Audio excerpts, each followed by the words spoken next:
How to link searches in TikTok comments. Hey everyone, welcome back to the channel. In this video we will learn how we can link searches to our TikTok comments, so make sure to watch the video till the end.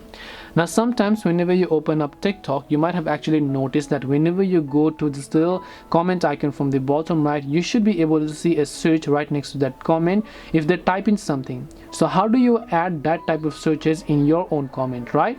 So let's just say, now I'm not finding it over here, but I'm sure you already understood what I've been trying to tell. Maybe you want to actually use such type of search icons, right? Now there isn't actually a direct way to figure out how you can add searches to your own TikTok comments, because it is the TikTok algorithm that decides whether or not they put a search for that specific word. If TikTok notices that many people have been searching for that word after they view the comment or the video, TikTok will automatically link a search right next to that text so that you can go ahead and then search them up. Otherwise it is not actually possible. So it depends upon TikTok algorithm itself in order to figure that out whether or not it is actually searchable. So I hope this video helped as to how you can link searches to TikTok comments. If you have got any more questions, then feel free to leave them down. Thank you for watching and see you in the next video.